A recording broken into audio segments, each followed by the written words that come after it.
Everybody, you're going to hear a noise that's going to be a little irritating, but this is what happens when you're trying to stream from prison, Jake.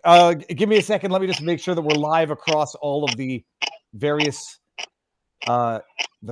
internet platforms. Okay, I can hear me perfectly. Jake, everybody deal with the audio for what it is. This is Jake Lang, one of the January 6th prisoners, one of the January 6th persecuted individuals, regardless of how you feel about Jake as an individual, because I understand he's controversial. I was supposed to go down to DC today to attend the pardon panel tomorrow on the 4th anniversary of January 6th, and my flight was delayed twice, and I was going to miss the show, and I said, forget that, I'm not flying into an 11-inch snowstorm, but we're going to bring Jake on right now so that Jake can give an update, and I'm going to be live streaming the event, as much of it as I can tomorrow, and be attending digitally in the internet. Jake, take it away. Tell us what's going on. Tell us how you're doing, and give us the update. Hey, people, how's it going, guys? God bless you all. I'm coming to you live from the Gulag right now. We just got a little bit of video capabilities here, and we are approaching a crazy snowstorm that's coming tomorrow, right on the 4th anniversary of January 6th, 1,445 days later. I am still incarcerated without a trial, held as a hostage by the Biden regime. And we have a huge event tomorrow that we're doing at the Hyatt Regency on Capitol Hill in Washington, D.C. Some of the brave Patriot soldiers have, like George Washington, forded the river and the icy snow, and they are there right now at the Hyatt Regency waiting to set up the live stream tomorrow. It'll be live on Viva's page and Gateway Pundit and a bunch of other great streamers. And we've got an amazing group of speakers, including Viva is going to speak, and Jim Hoff and Mike Lindell, Laura Loomer, Patrick Byrne, Isabella Maria DeLuca, Professor David Clements, my attorney. And we've got, the list is like over 30 speakers right now. So you guys really want to check in and listen to this, because this is going to be basically the antithesis to what happened at the January 6th Select Committee. All of those lies and the farce and the just one-sided Soviet show trial. This is going to be the truth conference. So press is going to be there. They're going to be asking questions from Jan Sixers like Coy Griffin, Daniel Goodwin, Brandon Fellows, lots of different, Trennis Evans is going to be there. Lots of different Jan Sixers and community organizers are going to be there. This is very special for me because it's really a moment of solidarity in the January 6th community, where all the voices are coming together and saying one thing: leave no man behind. No man left behind in the Gulag. Pardon all the Jan Sixers on day one. We're calling upon President Trump and his new incoming administration to do the right thing, to end this two-tiered persecution, this witch hunt immediately. 4 years is long enough for anything anyone allegedly did at the Capitol, that was entrapped by the Capitol Police and Nancy Pelosi, that was defending their own lives at the Capitol like myself and trying to even save lives. And so this meeting is a great meeting of the minds. I really want everyone to tune in. Viva is going to be one of our first speakers. So please, guys, get on the live stream 10 a.m. tomorrow morning. We will be streaming live on Gateway Pundit's X channel and their Rumble channel. Plus, I think Viva is going to be streaming a portion of it too. It's going to be great. We can't wait to see you guys here. This is like our 1776 moment where we just stand up and we're like, liberty, freedom. It's only 2 weeks away. I can't imagine it. Imagine after 4 years of, I've done 900 and something days of solitary confinement already in this last 4 years. But imagine in just 2 weeks from tomorrow, I could be out on the concrete with the sunshine, being hugged by my family, and on another 250 Jan Sixers can also be set free immediately on day one. So that's what we're calling for. That's what this conference is all about. Unity and pushing the envelope to make sure that this administration does the first. If you want to make America great again, you've got to start with the January Sixers. If we don't have justice, if we've been left behind, then this country will never heal from the disenfranchisement that many of its citizens feel against the DOJ and the two-tiered rigged persecutions that are happening. We need to fix the Jan 6 atrocity first, and then we can go forward and make this country the greatest country in the world again. Thank you so much, Viva. God bless you guys. Again, Gateway Pundit, 10 a.m. tomorrow morning on their X channel. God bless America. I'm so grateful to be a Jan 6er and stand united with all my brothers. Freedom ain't free, guys. Jake, thank you very much. I'll see you tomorrow. God bless you. God bless. Woo! The ticking was coming from their end, and I'm reading some of the chat and trying not to laugh, but it's nice to make light of a difficult situation. For those who didn't know, I didn't give enough of an intro. That is Jake Lang. He is one of the many Jan 6ers who, he in particular, has been incarcerated in pretrial detention because he hasn't had a trial yet in 4 years. I've had him on the channel. I've had a number of other Jan 6ers on the channel. There's a little, I'll explain a little bit of the controversy in that there were bona fide grannies who were prosecuted and persecuted, like bona fide grannies. There were bona fide peaceful, I wouldn't even call them protesters. You had your bona fide peaceful tourists who were let in to the Capitol building, doors unlocked, police waving them in, who didn't break, didn't vandalize, didn't get into any kerfuffles, who were persecuted as well. And then you have others who were involved with acts of violence. Jake Lang being one of them. I had him on. He explained his entire story. He was at, though I want to say the rotunda, that's not the right word. He was where Roseanne Boyland was trampled to death by the mob, by the police when they pushed everyone back, struck with batons and trampled to death. He was with her when that happened, and he responded in his own defense. And per his own statements, he responded to police aggression with what he will, I'm certainly, claim is self-defense, appropriate responses to police brutality. There are those who don't like confounding the quote violent Jan 6ers, or the Jan 6ers who broke windows, struck police officers, pushed barricades, and the totally peaceful grannies who went in and snapped some pictures and were put on a terror watch list. I appreciate that. At this point, as far as my perspective goes, I appreciate the distinction that some want to draw. I don't care about that distinction anymore. Every one of them should be pardoned day one of Trump's second term. All of them, without exception. No parsing through who committed acts of violence. Yeah, there was violence. Would I say that January 6th was characterized by, defined by violence? Hell no. In as much as people say January 6th was an insurrection, put it in quotes, defined by the violent pockets bullshit, in as much as, people wanted to paint the Ottawa protest as violent. Incidentally, there were fewer pockets. There were no pockets of violence at the Ottawa protest, but they still wanted to characterize it as violence, vandalism, urinating on war monuments, whatever. Lies. There were pockets of violent activity at the Capitol building on January 6th. Can't deny that. There's video of it. I mean, from what you'd think from the January 6th illegally, unlawfully formed committee, the unselect committee, you'd think that the entire thing was a day of rampaging. It was an insurrection. It was the most unarmed insurrection you've ever seen in the history of America. So there were pockets of violence, whether or not it was justified, whether or not it was a response to police brutality, throwing concussive grenades in, firing rubber bullets in and blowing people's cheeks up, whether or not you think it was justified or not yet, there were some pockets of violence. Too bad. First of all, there has been more brutal violence committed against police officers in New York. In blue cities across America, the perpetrators, the suspects, get let out the day of. Some of them with no bail, no cash bail, nothing, just out.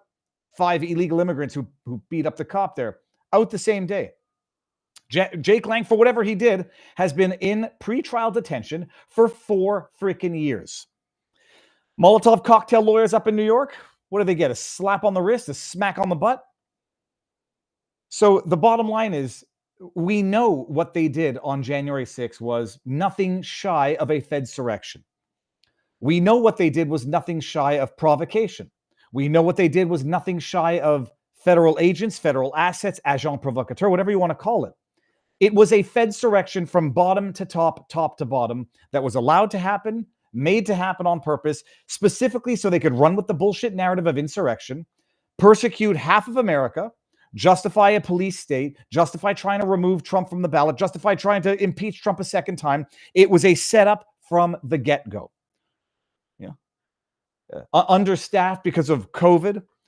This is the Capitol building at something like a third of the staff with bike barricades. And then the cops let people in and then persecute them. And then the cops shoot people with rubber bullets, concussive grenades, pepper spray. And then when people respond in kind to police brutality, persecuted to the fullest extent of any law that you would find in North Korea.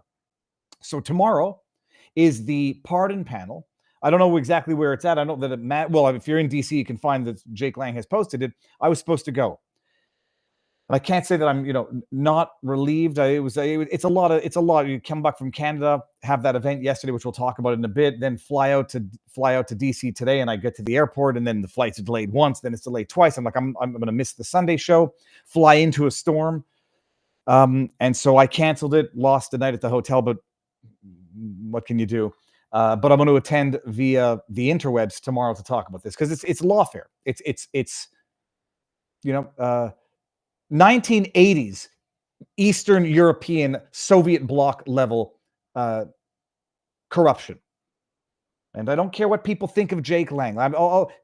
Okay, he committed acts of violence, and whether or not you think he was out there looking for trouble or reacted improperly or is even guilty of it, 4 years in the DC gulag or 4 years bouncing around because he's been in different institutions? Bullcrap. 4 years without a trial? Bullcrap. And then some people out there who, I don't know why they take issue with Jake Lang in particular, say he's the author of his own misfortune, as the expression in French goes, l'auteur de son propre malheur, something along those lines. Chef de son propre malheur, that's the expression. He's the chief of his own sadness. He should have gone to trial earlier. So I actually have these arguments with people, and I genuinely question not their integrity, but their reasoning. He should have gone to trial earlier. It's his fault he asked for delays. It's his fault he asked for delays because some of the charges that they were charging him with were constitutionally invalid. It's his fault he should have gone to trial earlier when they hadn't disclosed all of the evidence to him. Oh, and you think that they disclosed all of the evidence to the defendants? The FBI just last week releasing newly released footage of the pipe bomber dude. It's flipping insanity that they withheld exculpatory evidence from the defendants, and then people fault the defendants for not rushing to trial when they don't have all of the evidence, as if they could get a fair trial in DC. You think you can get a fair trial with a jury of your peers in DC that's 95% Hillary Clinton supporters, 95% think that was an insurrection? And when I had on Jason Palmer, he was running for president against Joe Biden. I was like, Jason, it was for an insurrection. It's kind of weird that you had, no weapons. He said, "Oh no, there were weapons." I was like, "No, there weren't. If we're going to exclude pepper spray and bear spray as a weapon, that's not an insurrection weapon, whatever you think that is. We're going to exclude baseball bats as those are not weapons of insurrection. There were no weapons." He says, "Oh, I thought there was a gun." No, there were no guns. There was a knife. It was in somebody's first aid medical kit. Yeah. All must be pardoned. And I was at I moderated a panel yesterday. Did everybody see this? Let me pull this up.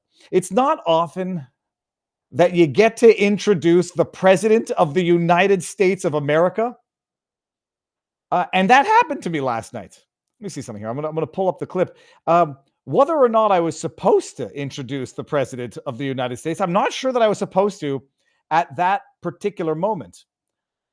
But there are fortuitous mistakes that you say, "Oh yeah, okay, hold on. Let me bring this up here." We're at.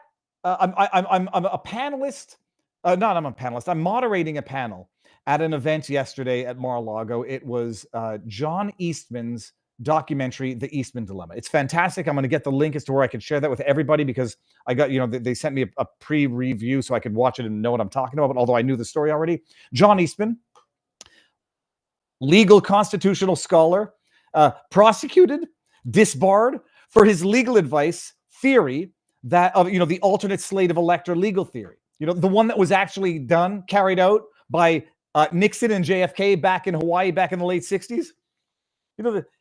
Proposes a legal theory and gets prosecuted and disbarred for it. A lawyer. So if you don't know John Eastman's story, go watch the documentary. I'll give everybody the link. They're hosting this, the premiere at Mar-a-Lago. And there's a panel of the victims of lawfare. On that panel was, I'm going to try to go in order. There was General Flynn, who we all know, the legal saga of General Flynn.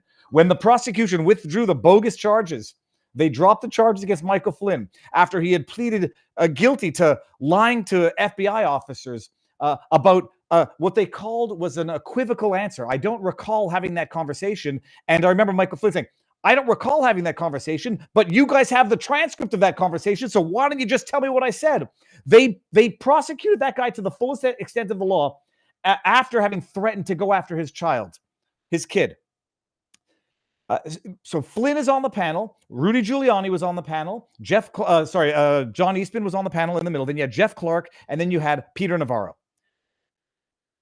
And then I am moderating it, and we're talking about solicitor-client privilege. And as I'm moderating, I notice in the back there's someone who kind of looks like Donald Trump, and not even that far. It's in the main ballroom. I'm like, that guy kind of looks like Donald Trump. Then I thought maybe it was like a cutout, and someone brought, just sitting there like just watching. And then it becomes clear it's Donald Trump. And then a few people who were organized, I believed were involved in the organizing, said, they come up to me as I'm on the stage. I'm like, Trump is in the back and he wants to say something. I was like, holy shit, am I keeping the president waiting? And so then I do this, which ended up being a fortuitous mistake. Let me here we go. Let's listen to this, guys. And then they gave me the warrant after the fact, and it said, we're taking all of your electronics listed on the attached affidavit. Now, I knew that phone was unlikely to be on the attached affidavit, which to this day they still haven't shown me. That's John Eastman in the middle right now. Weeks earlier. It was not the phone I had on January 6th. Didn't matter. And then they could seize all of the data on the phone, but they couldn't look at it, the warrant said, until they get a second warrant that meets the particularity requirements of the Fourth Amendment. And 2 months later, I start getting documents from my phone from a Taint team in Portland, Oregon, asking if these particular documents were privileged. And I said, I don't understand how you even have these documents. I see President Trump there. I'm like, I thought I'm supposed to interrupt. The content without a subsequent warrant, identifying with particularity the things to be searched and seized. That's the language of the Fourth Amendment. Professor, if I may interrupt you, I think you might have your client here who could testify as to whether or not it was solicitor-client privilege. I was looking in the back and I thought I saw someone I recognized, and I think I do recognize him. That's President Trump.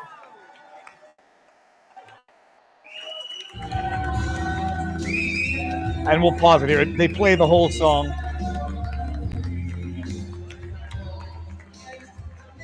It's so wild. I'd never seen Trump in person before.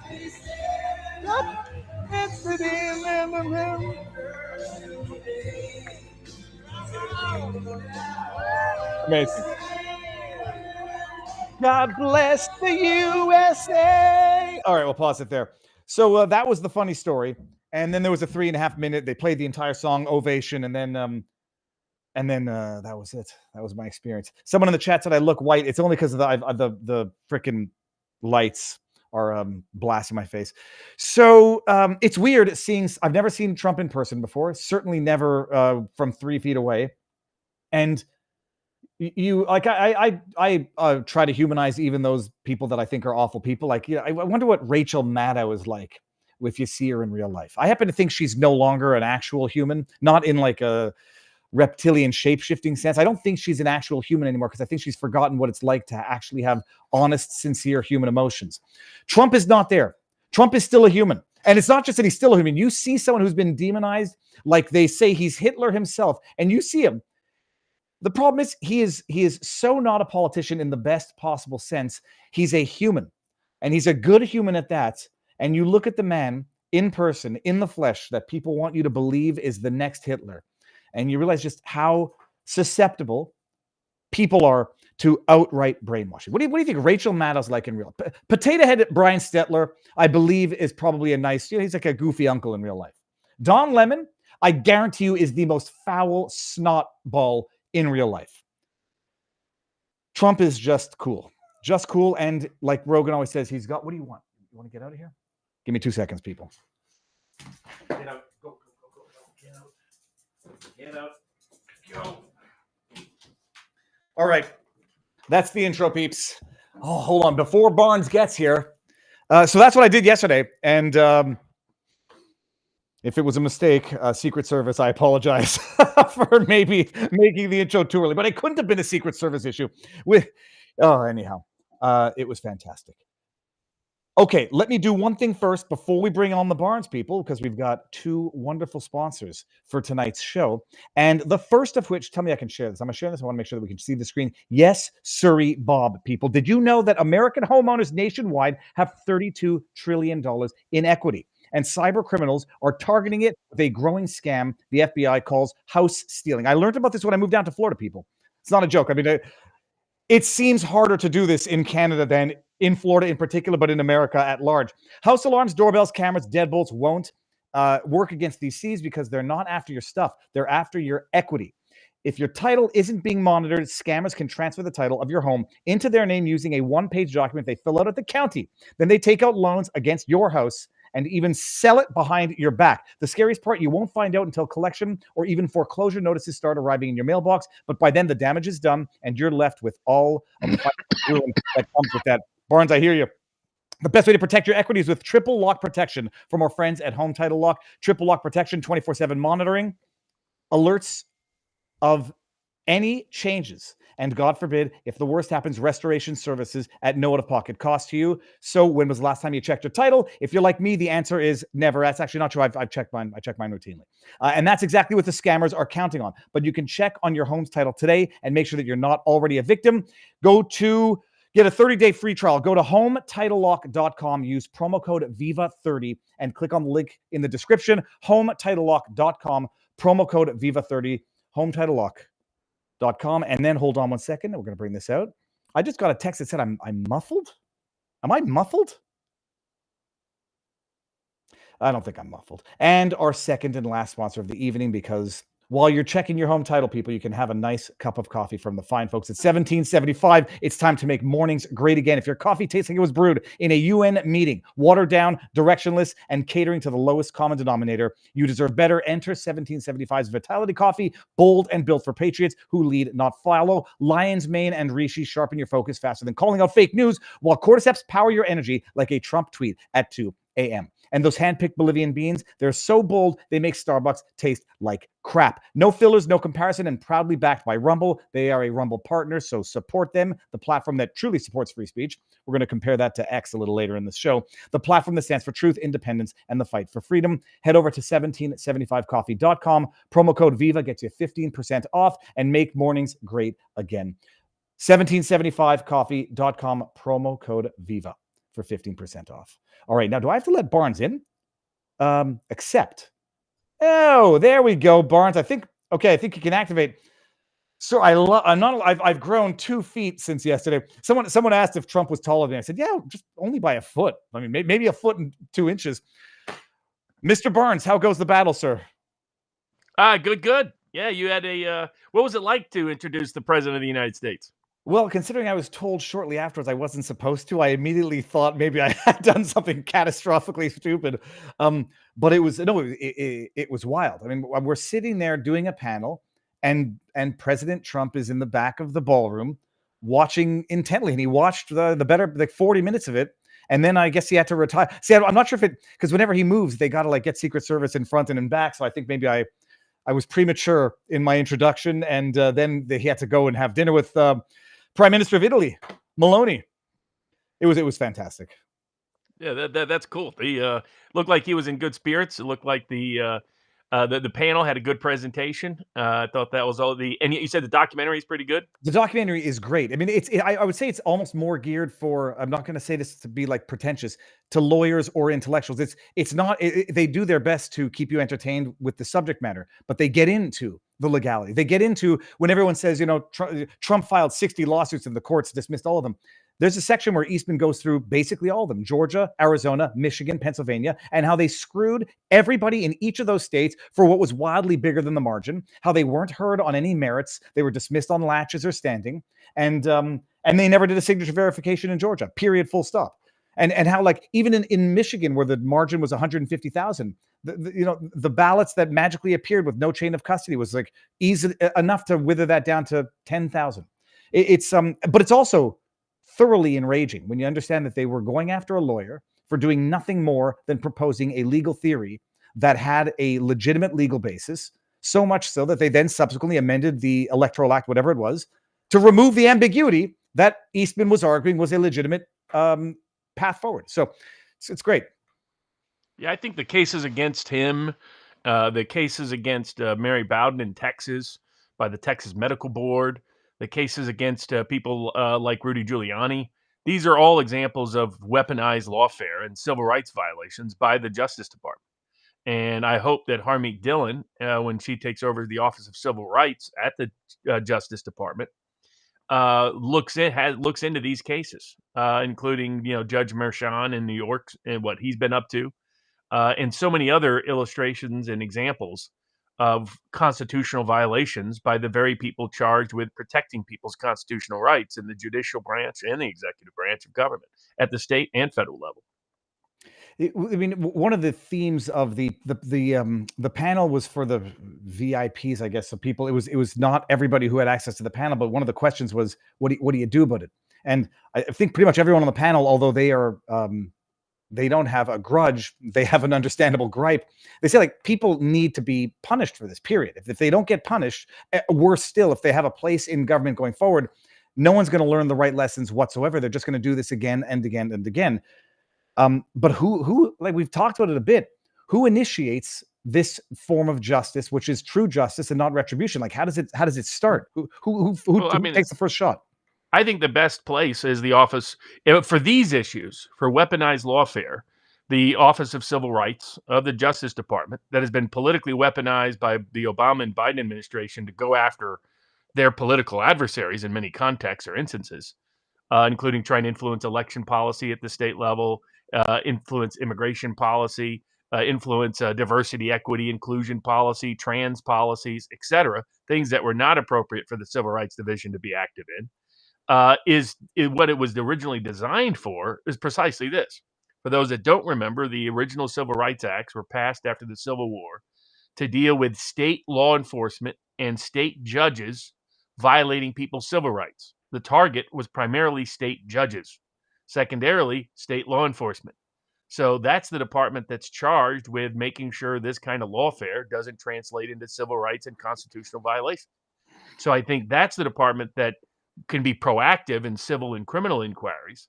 And then I think other departments, Robert Kennedy talked recently about his recommendation to the new attorney general, once appointed, would be to investigate Anthony Fauci for a long list of criminal violations. That would be the Justice Department just in general, with the assistance of the Secretary of Health and Human Services, which hopefully will be Robert Kennedy, and then the CDC and the FDA and the NIH directors, all of whom have come recommended by the Kennedy camp and have good roots in restoring the public credibility and integrity of those institutions.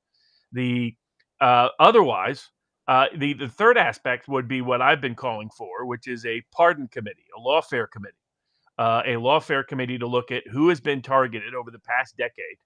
And maybe go back further to other prominent cases of politically motivated prosecutions, selective prosecutions, to go beyond the January 6th cases, but to look at Edward Snowden, to look at Julian Assange, to look at other whistleblowers, I believe unlawfully and wrongfully targeted by both the Obama and Biden administrations. Remember, Obama went after more whistleblowers than any administration in American history. Mm-hmm. In fact, more than all 43 presidential predecessors to Obama combined, to remind people of the dangers of the deep state. I think other aspects, the attacks on crypto and Bitcoin in multiple contexts. The president is committed to commuting the sentence of Ross Ulbricht, who I believe was everything about that case was tainted from the get-go, and they made clearly false allegations and accusations against him, tried to deny him the ability to fund his own defense. And that leads us to the person who did help fund his defense, who is the current highest profile target of politically motivated lawfare by the Biden administration, and that is Roger Ver, colloquially known as Bitcoin Jesus, who is being targeted for a criminal case where he faces 109 years in federal prison for made-up, phony charges by a politically motivated, corrupt, and now we have evidence A Department of Justice high-profile tax division official, according to the motion to dismiss filed by Roger Vere's legal team, detailed how the U.S. government deliberately lied and fabricated information to the grand jury to get the indictment, lied and fabricated information to the judge to illegally, unlawfully, and unconstitutionally seize attorney-client privilege communications. But what's most striking is after they seize those communications, they then lie about what the communications said in both the indictment and in their paperwork filed to the Spanish court under a penalty of perjury. They claimed that Roger Ver had withheld information from his tax lawyers and accountants and had not acted in reliance on their information. It turns out the attorney-client communications that they unlawfully seized proved just the opposite. Roger Ver gave all the information to his tax attorneys and accountants, and he complied precisely with their instructions. This, for those that don't know, in the tax arena, it's called a reliance defense.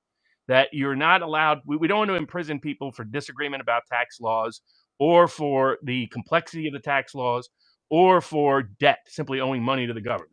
You have to have fraudulent intent or it's called willfulness in the criminal tax arena. That means if you in good faith believed your position was right about what was reportable, what was disclosable, what was due and owed, you can't go to prison. You might owe money, but you can't go to prison. Disagreement with the IRS is not a crime. In the same way, if you fully comply and disclose information to your accountant or tax professional and comply with their advice, you can't go to prison. It's called the reliance defense. They knew he had a perfect reliance defense. So they lied to the judges in the United States, and then they lied to Spanish courts. In fact, there are Spanish court officials now looking at bringing a criminal investigation and potential prosecution of one of the highest-ranking Justice Department tax division officials. And so the question becomes, why is it we have to rely on foreign governments to enforce constitutional rights and liberties in America? But the Roger Ver case is a classic case that needs Trump's intervention and rectifying and remedying all the debacles and disasters of this Department of Injustice under the Biden and Obama regimes. And I think that's the third aspect. So Office of Civil Rights, go after people that are violating people's civil rights and weaponize lawfare. Justice Department, look at everything related to COVID and immigration and who needs to be prosecuted. There's substantial evidence of massive conspiracies involving government officials, NGOs, and powerful people that were just given the Medal of Freedom this week. Biden, the one and only Nazi collaborator, George Soros, who was kicked out of Hungary for his intentions of using immigration to destabilize that country and all of Europe, which just follow what's happening with the grooming gang scandal that the British media has been suppressing for almost a decade. It's not happy news, Robert. It's not happy news. It doesn't promote positivity, so it's got. I think your sarcastic version is probably the best reaction and response to that proposal. Oh, stop it! Thank you. In other words, use all positive language to explain how ridiculous and absurd it is, with the appropriate droll of sarcasm. And to transition into that topic we have multiple. We got the Trump sentencing, which is one of the top vote getters over at vivabarneslaw.locals.com. We got the Vegas, New Orleans terror incidents. That was the second highest voter beyond no particular favorite. The big Amos Miller win in Pennsylvania.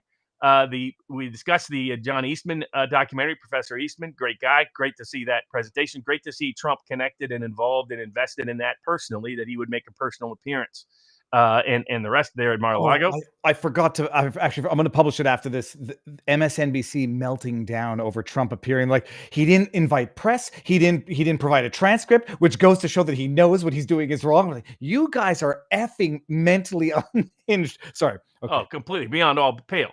The Musk X social credit score, as some people are interpreting it. The Giuliani contempt proceedings, you got to see him there. I guess he's still in good spirits despite the insanity of everything related to that case. AI promoting more fake news, fake reviews, fake information, fake intel, leading to an FTC contempt order to restrain their bad actions. The discrimination is okay, if according to the courts, as as long as they say you have no standing. Of course, that's their favorite pretext to allow illegal activities to continue unabated. The utter disaster of our jails in America, exposed again in the Atlanta jail, where they were trying to lock up President Trump previously, and what an utter disaster that jail is. Many of whom, by the way, are there, have been convicted of no crime, and yet are horribly abused, maltreated, malnourished. We've talked about it, but it's gonna we'll refresh everybody's memory when we get into it, because it's horrific. Like, if you think, oh, they're criminals, they get what they deserve, set aside the fact that many of them are not convicted. Nobody deserves that. Period. You're not a humane society if you believe in torture. Period. The places where Obama and Biden administration went AWOL was trying to federalize state law enforcement through the misuse of the Office of Civil Rights Enforcement to impose politically motivated agendas. Where they were not wrong, and Trump's administration also continued to investigate this, was the problem with our jails. Our jails are just in horrendous shape across the country, but Atlanta was one of the more egregious examples. Then we've got big tech trying to hide behind the First Amendment to claim that they can avoid laws meant to protect children from abuse and targeting, laws meant to protect parental consent and notification of the use of certain services by big tech, and trying to hide behind the First Amendment to claim that they can ignore labor laws, and then also trying to evade the various aspects of other laws. One area where they succeeded, where they probably deserved success, was in challenging the net neutrality rules that the Biden administration tried to impose, that the Obama administration previously tried to impose, and that was successfully killed in court, which was a good indicator. But so we got a robust. We got good stuff.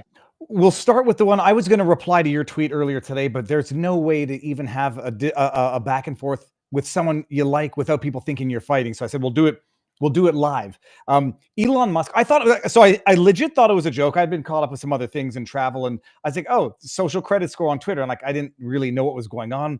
Then I went into Elon's own grok on Twitter, and I say, ask for an explanation. And they say, yeah, we're gonna be promoting positivity, literally referencing user regret minutes or regretted user minutes, because there's too much negativity on Twitter. Like, it's a legit thing. So Elon is apparently, it has not yet been rolled out. So everybody thinking you're gaming the algorithm, it's not yet in force, but he's going to, and I can understand the underlying rationale, try to promote, or deter the rage bait phenomenon that is social media. Okay. People are going nuts in a way that I think is totally unjustified. And I agree with you, Robert. Like, first of all, I will give Elon Musk the benefit of the doubt in everything that he does. It doesn't mean I'm not going to make fun of him when I think he's doing something stupid.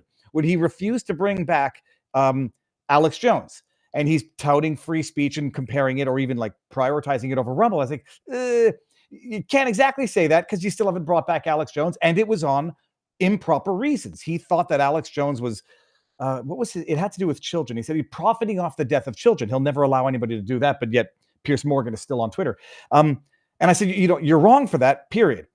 But he still does good. He was integral in the election, integral in facilitating free speech. And so he's making a mistake now, and I think it's a bona fide mistake, but he doesn't become evil just because of it.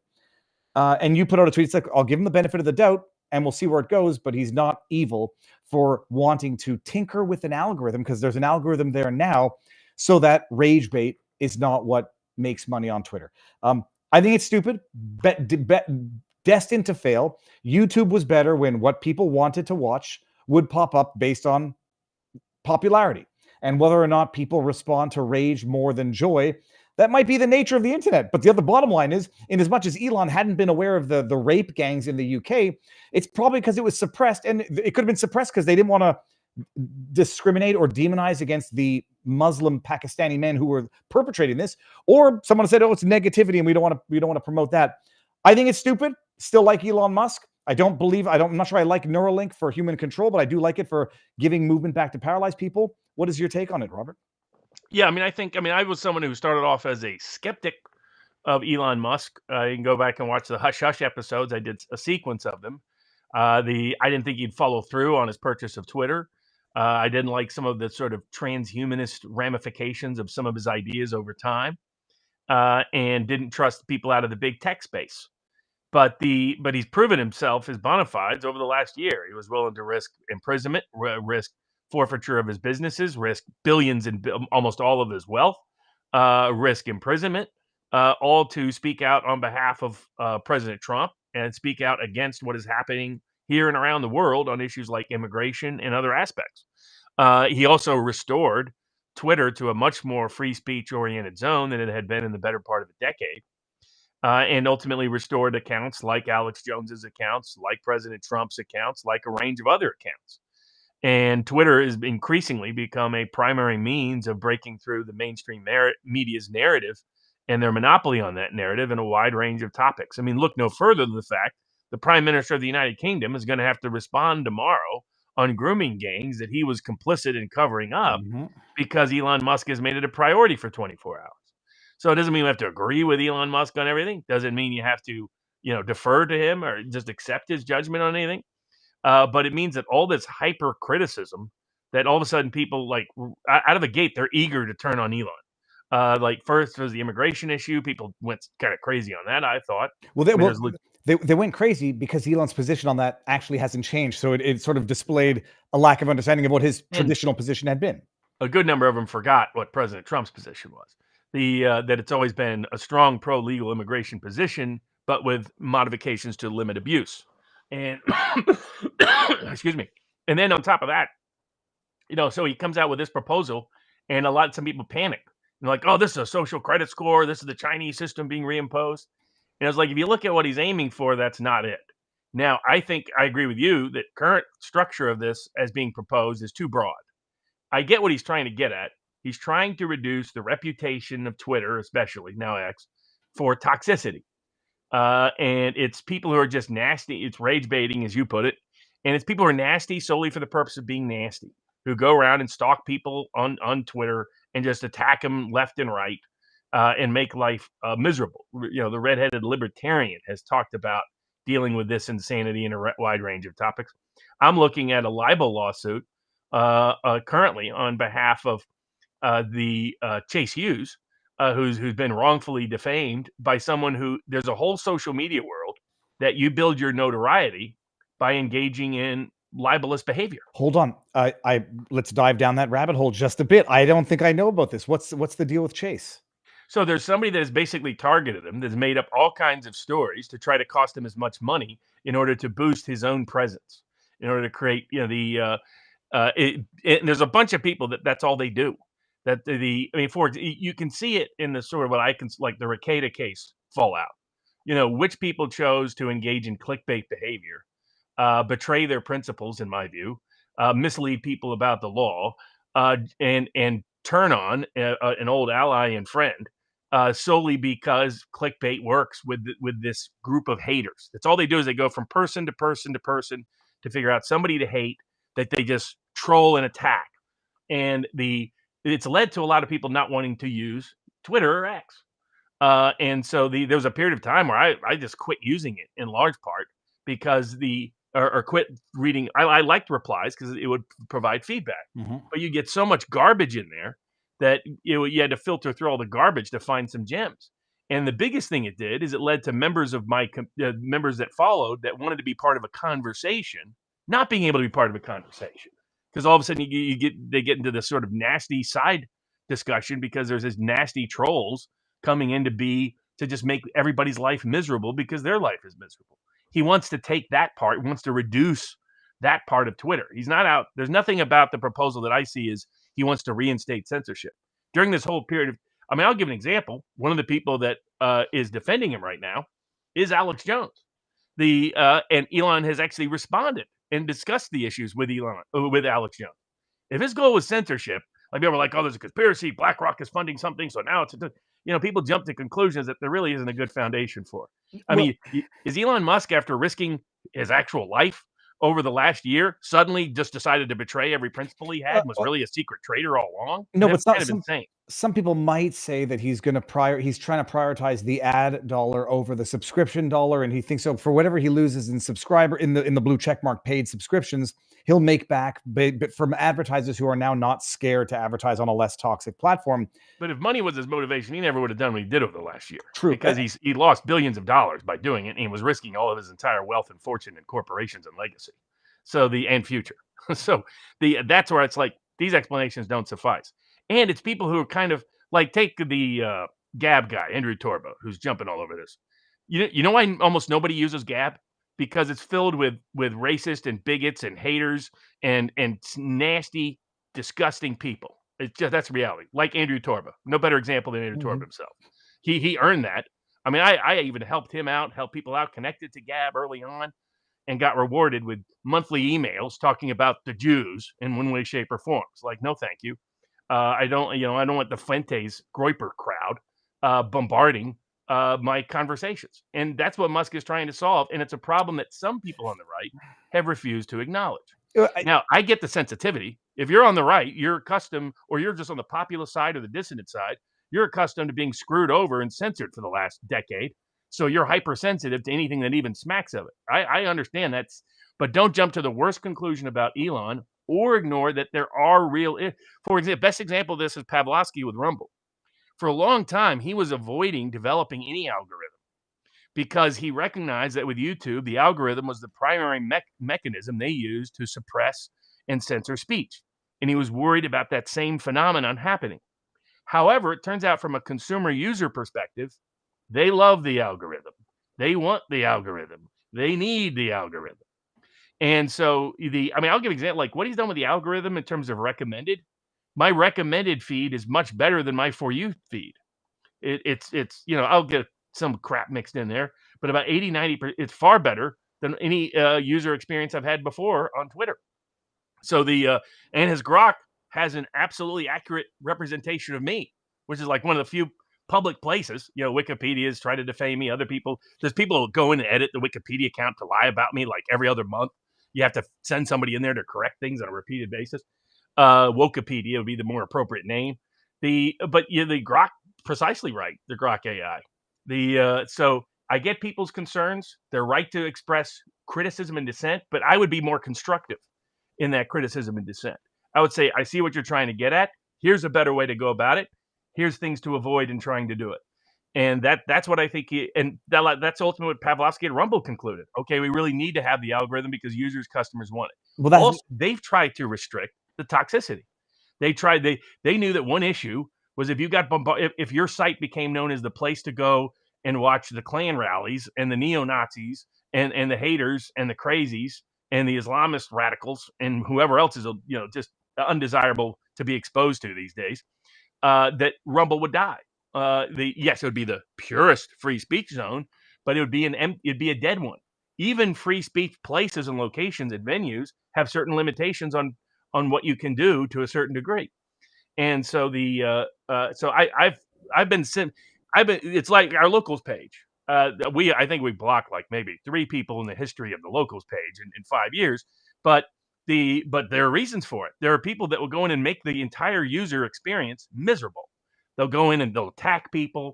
They'll go in the unnecessarily in crude ways, whatever. I've always said you can bash me as all you want, but you can't lie about me. You can't libel me, or you're going to get kicked off. Robert, you're being called a Jew over on in some of the comments. Yeah, I'm like, exactly correct. I mean, doesn't that expose the point? Those are the people we don't want to be exposed to. All the Islamist terrorists. We don't want to be exposed to all the Jew haters. We don't want to, we don't have to deal with that. Most people don't want to deal with that. So if you're going to have a place that has, it's like inviting anybody to a get together. If there's somebody that's disturbing everything and unsettling everything and making everyone else's life miserable, I'm sorry, you're not entitled to that. You're entitled to that from government restriction. You're not entitled to that from to go into Twitter and do the same, go into X and do the same. So I think he has a sincere concern that's an understated issue. Like the number one thing I find when I ask people, hey, are you on X or other social media? The number one thing they'll tell me when they say no is they say it's too toxic. So that's what he's trying to reduce. He's trying to not only improve the customer user experience, he's trying to increase the number of people who use X, which ultimately would make X more influential around the world. And he's not going after Alex Jones. He's not going after dissident speech. He's promoted dissident speech. He's restored dissident speech. Now, here's the irony. If there's anybody who doesn't fit the positivity label on his Twitter feed, it's Elon. I'm looking up in our locals. Almost every post is negative. I was thinking about tweaking him now, and then I'm like, I'm afraid that this post needs to be de-boosted because it has a little bit more too negative tone, Elon.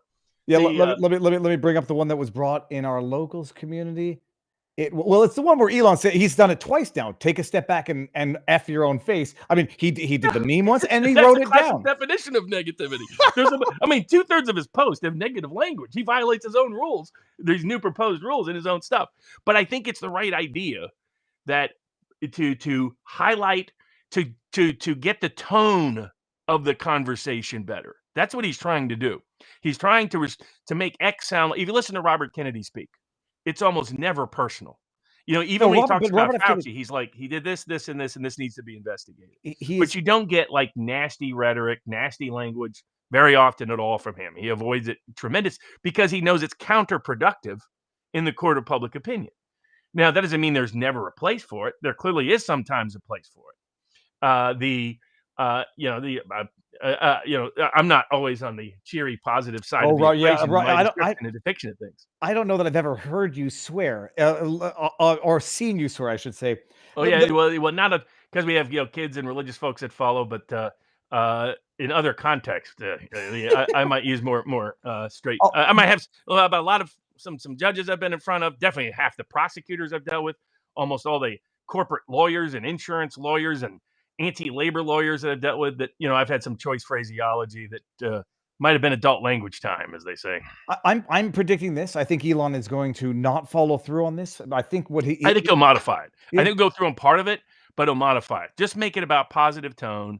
Don't make negative statements about here's what shouldn't be there. Content provisions about people in authority. That's what if you want to limit negative tone, limit negative, deboost negative tone. Make it about tone. Make it about personal attacks. Don't have a provision like it currently is proposed to do that says if it's somebody in power, then that's somehow uniquely bad and negative.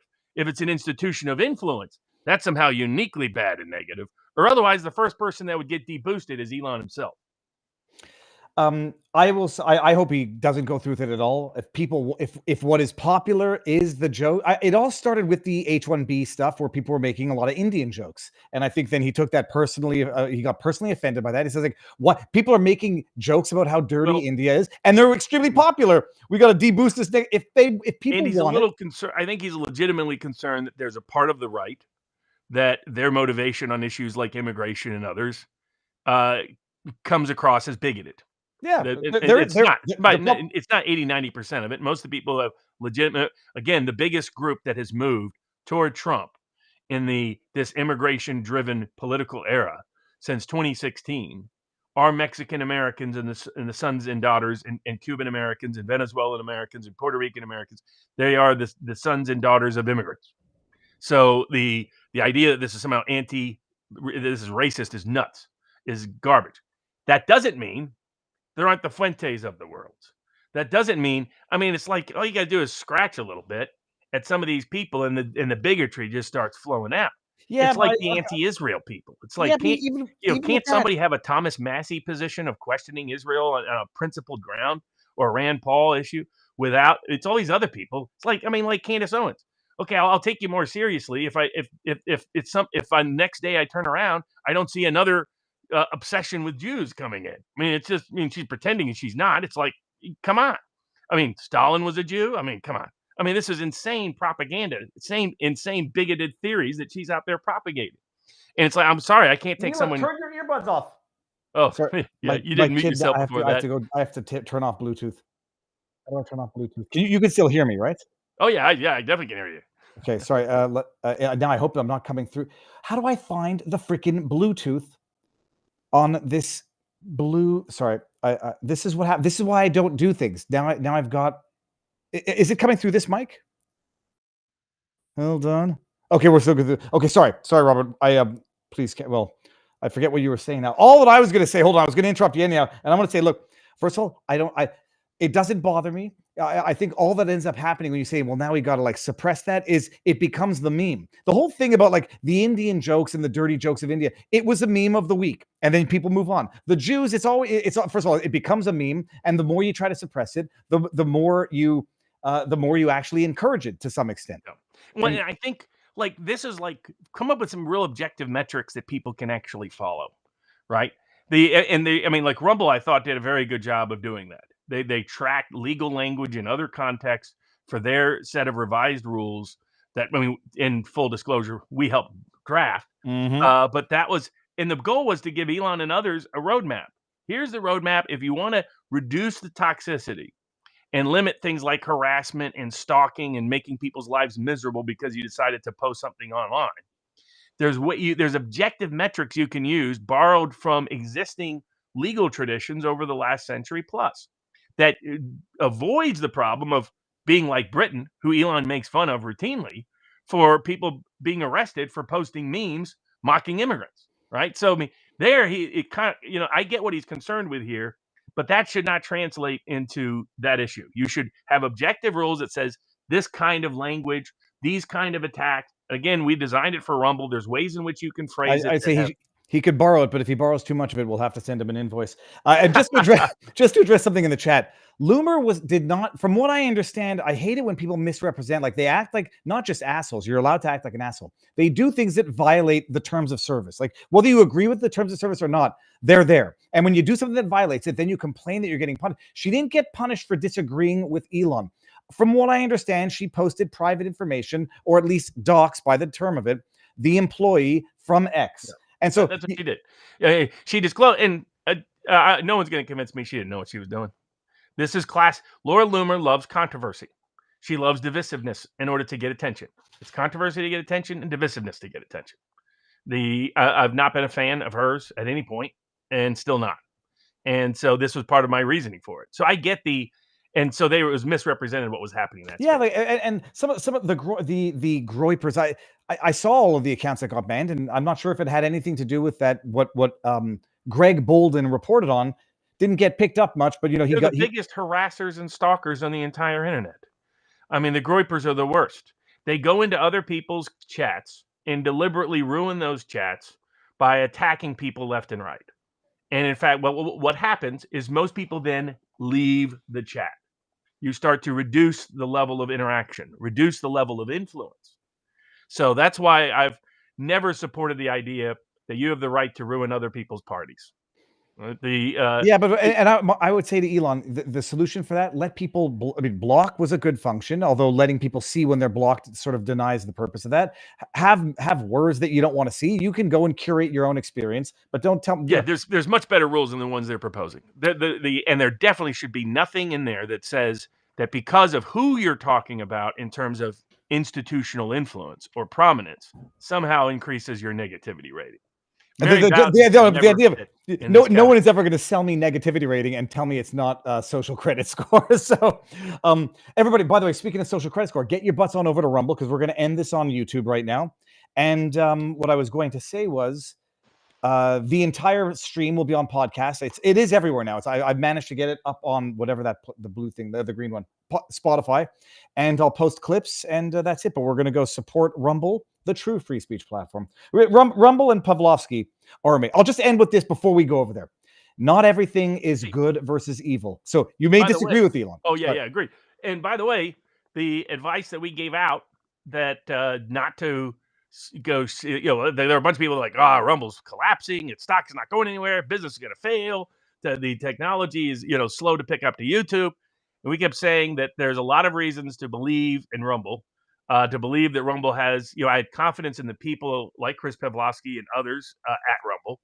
We probably promoted them earlier and more often than anybody in the public influencer space. For full disclosure, other than for a brief period of time for a very modest fee, very, very modest fee, Chris, just a little reminder on that. He negotiated well in that regard.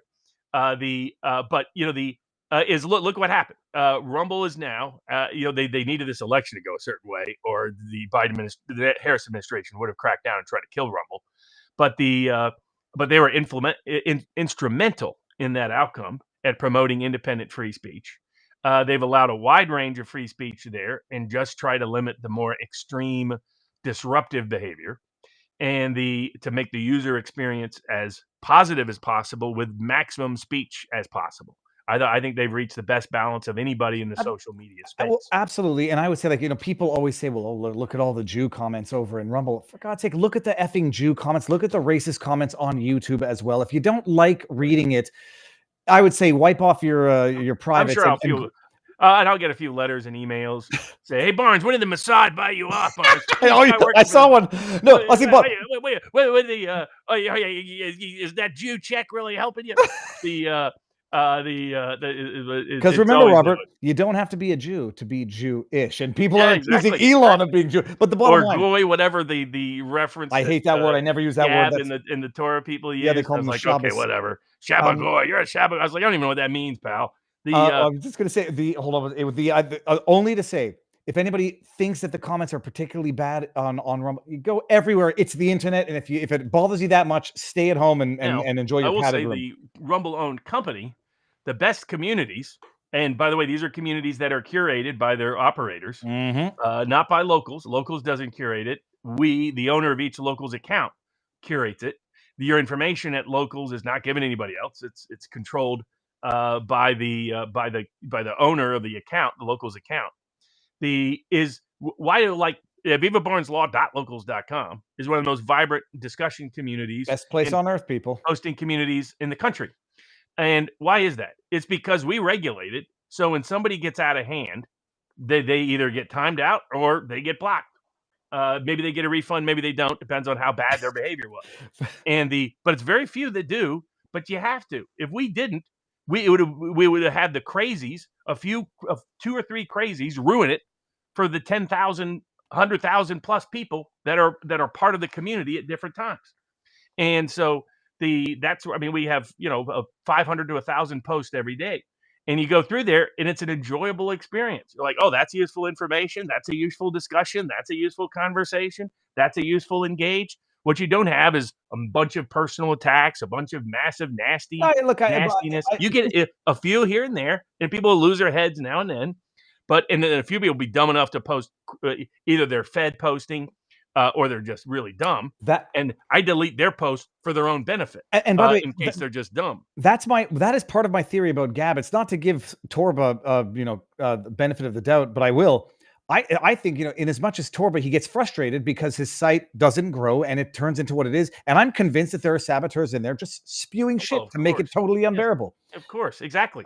And because he's refused to regulate it in any meaningful manner in that regard. Now, he does restrict beyond free speech limits, by the way.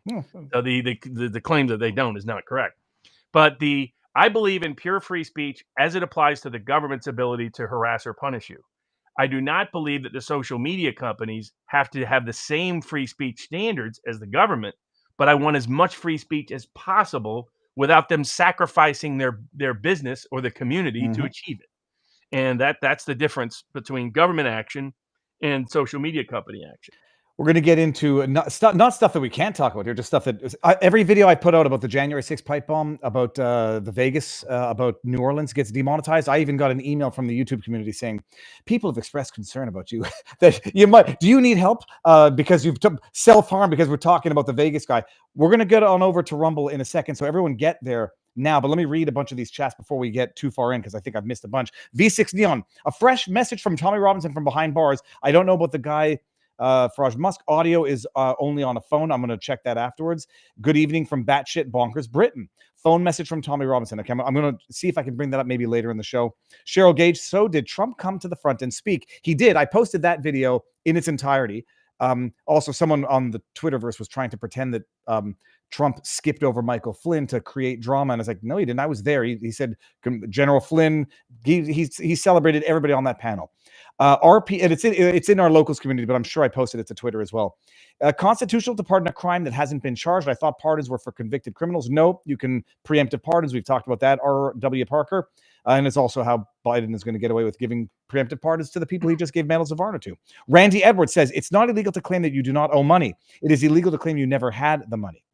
And then King of Biltong, congrats, Barnes, for your Miller case. We're going to talk about that once everyone's over on Rumble. Impressive at Viva announcing Trump. If I may ask the very successful Rumblers to shill my Biltong, you can and you shall. BiltongUSA.com. It's like prosciutto made with beef. It's freaking delicious. I was just eating the not the sirloin, but the Wagyu one earlier today. I wanted some piri, but didn't have any left. But we got a lot of it. Should all laws on the books be enforced without discretion? Yes, no. The answer is no, they should not be. Would this lead to rules being removed? That's from Awesome Diesel. Maybe we'll talk about this in a second. Did you see the video of Ice-T getting pulled over for not having registration, Barnes? No, I didn't. Was that here in Vegas? I don't know where it was, but I know that I said, finally, I agree with Ice-T. And then everyone's like, we have rules on the books. It's like, yeah, too many of them. But we'll get there. Okay, so V6 Neon, please note the petition calling for the fresh general election in the UK. Wow, it's going to be raised. So two-tier Keir Starmer is getting it with both barrels. By the way, I'll note that we did predict that right after the election when they won in a landslide. Said it was a very misleading result, and he'll be underwater politically in 6 months. And he was underwater politically in 3 months. No, he's an actual fascist piece of shit. Like, it doesn't get worse than Keir Starmer. He's worse than Trudeau, I think. Except, yeah, he's equally as ugly. Novel idea since social media. Positive phrase to call him a happy Hitler. No, he's a very wonderful smelling piece of turd. He smells great. He's the most powerful turd smell you've ever smelled. Novel idea since social media has basically scammed users on this for years. I choose who I follow, see posts from those people, return to chronological timelines, get rid of bogus algorithms. Yeah. Well, the irony is Rumble didn't have an algorithm for the longest time, and I keep getting bombarded with what I want. I want algorithms, but I don't want videos automatically playing. And then we got Bulldozer, who says, rightly so, the road to hell is paved in good intentions, Barnes. The intent may be pure, but free speech is under constant threat, and this opens venues for censorship of speech one disagrees with. Absolutely. And then if I get to the bottom here, because there were more, but I think I see them on the side. Okay, Bilton, congrats on the Miller's case. I did that already. Should all laws on the books be enforced? I got that one too. What's going on? Crazy thought, a pardon is just a piece of paper with the president's signature. How to get it to the recipient without controversy? Do it at a public event. It's hidden in the Medal of Freedom. Is it hidden? It's hidden in the president. Oh, okay, we'll get there. Okay, good. We're done. Let me see. Are we under? Yeah, we're good. We've lowered it on YouTube. So everyone who's on YouTube, it's going to go to a green screen. Come on over to Rumble. And then afterwards, we're going to go to Locals for our after party and updating the stream now. Rumble. Don't get my fat fingers on the wrong one. Done. Okay.